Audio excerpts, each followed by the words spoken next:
All the bags that I design, you attach leather handles, but they're attached with rivets. So we're able to get leather onto the bag, but not have to sew through it.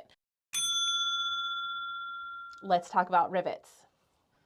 I have a tubular rivet and I also have a double cap rivet.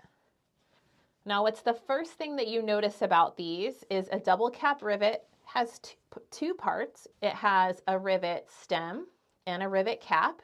This is one rivet, okay? This is the most common rivet that you think of if you're coming from the sewing world when you think about rivets, is a double cap rivet. A double cap rivet looks like a rivet cap on both sides, okay? So that's the two parts.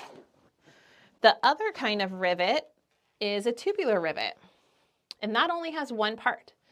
Tubular rivets are stronger than double cap rivets because of the way that you set them.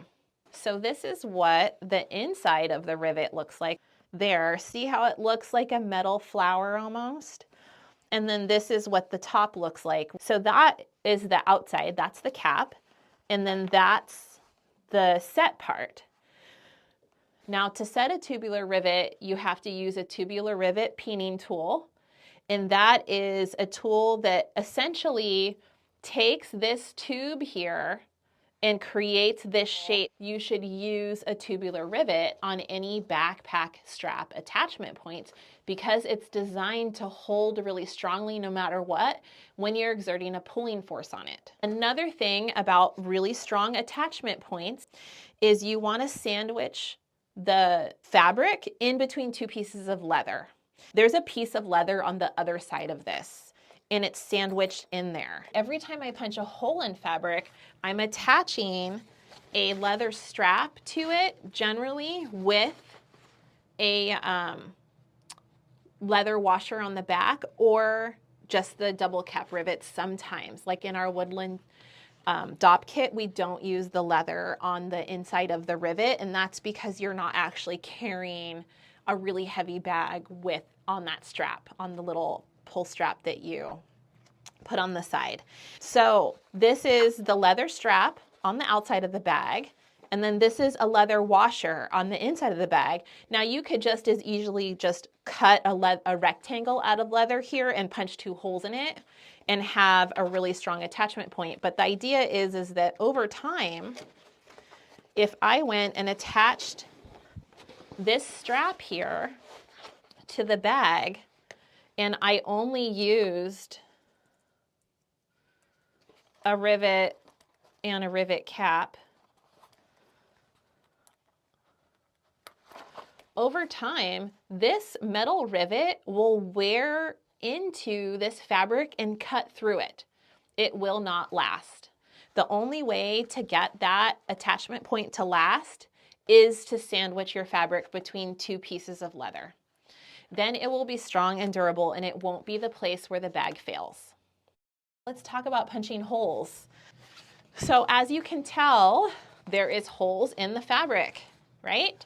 So you need to punch holes in your fabric in order to put rivets through them, because literally you won't be able to set a rivet if you don't have a hole in your fabric. So my favorite way to punch holes in fabric is using a punching board and a mallet and a 3 seconds drive punch. So a drive punch is literally a hole punch that is a certain diameter, and that's the measurement of the drive punch. So this is a 3 seconds, meaning that it punches a 3 seconds hole. One of the reasons that I use a really small drive punch, so the 3 seconds is one of the smallest ones you can use, is I want to punch the smallest hole possible. And this is a 1/8, which is the other one we commonly use, and that punches a 1/8 hole. So if I needed to punch a hole in this, let's go ahead and use the 3 seconds because that's the one I commonly use for fabric, and then I'll use the 1/8 inch for leather. And so I have to make sure that I have a punching board underneath and that I'm hitting my metal tool with a mallet as opposed to a hammer. And that's not a hard and fast rule, but you will make your metal tools last longer if you use a mallet on them instead of a hammer, because it doesn't deform the actual tool. So then I'm just going to actually hold some pressure on here and make sure that I'm holding my tool vertically aligned with the work, and then I can go ahead and punch a hole through it. So that would work even if I'm trying to punch a hole through 3 layers. I can still do it.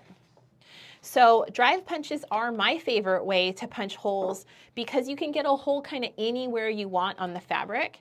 There are a few other ways to punch holes, like there are rotary punches where basically there's all these different sizes of drive punches on that tool, but it tends to only reach a few inches into your work, and drive punches are a little more versatile. You can totally use an awl to put a hole in your fabric too.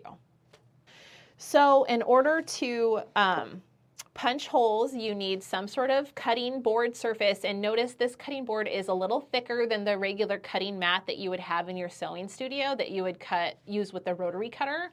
So this is a poly punching board, and this is a Bakelite mallet. So let's talk for a second about mallets.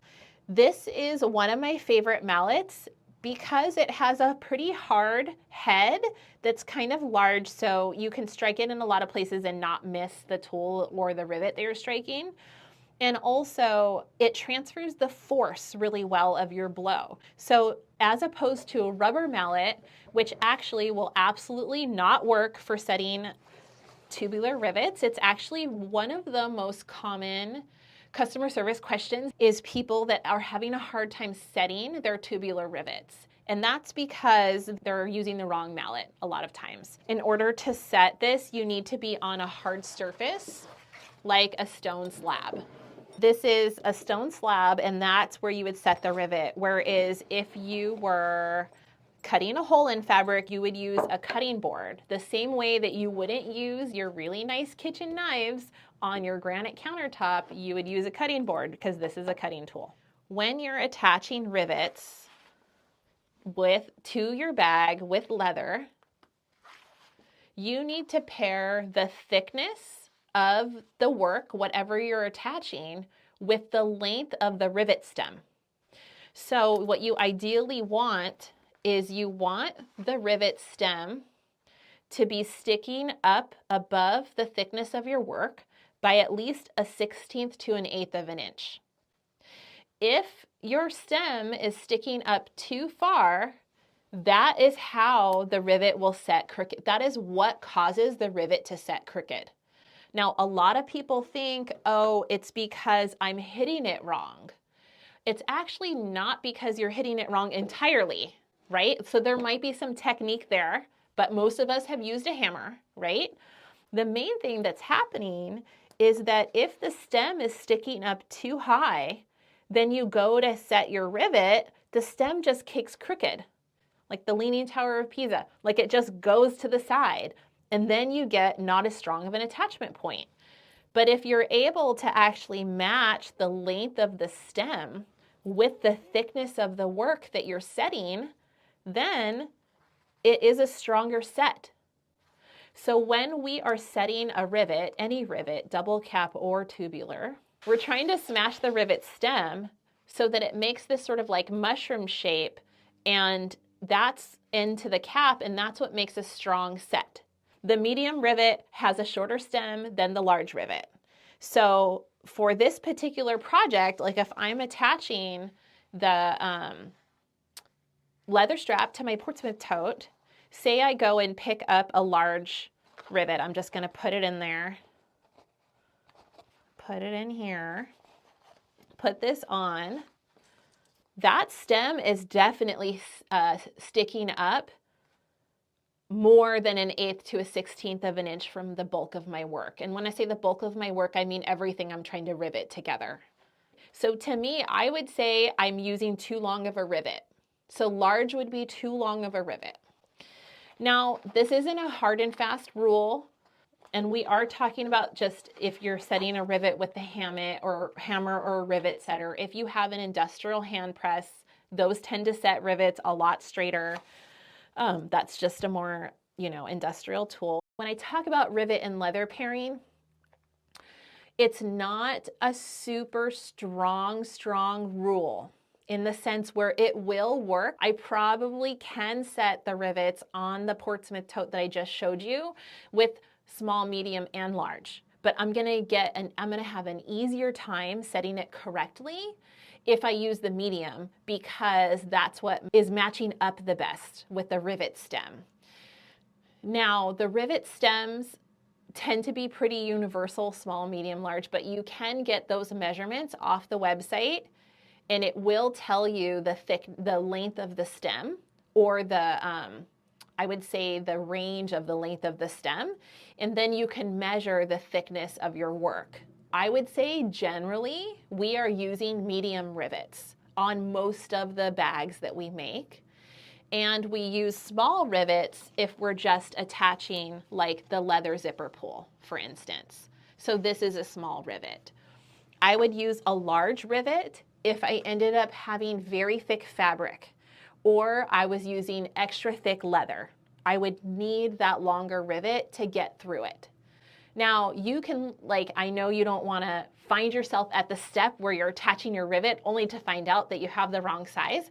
So I definitely buy a variety and use them on your projects, because as you build your bag making studio out, you might be doing a project where you're like, oh, I need a small rivet. I got one over here, let me go grab it. It gives you a little more flexibility in your making process. Okay, and of course, if you buy any sort of kit, leather and hardware kit, or any kit off our site, we've already paired those for you. We've already made those choices. So I hope that makes sense, and I hope that demystifies a little bit about rivets and leather, okay? These are really the foundational things for how we do heavy-duty, professional-looking bags on home sewing machines.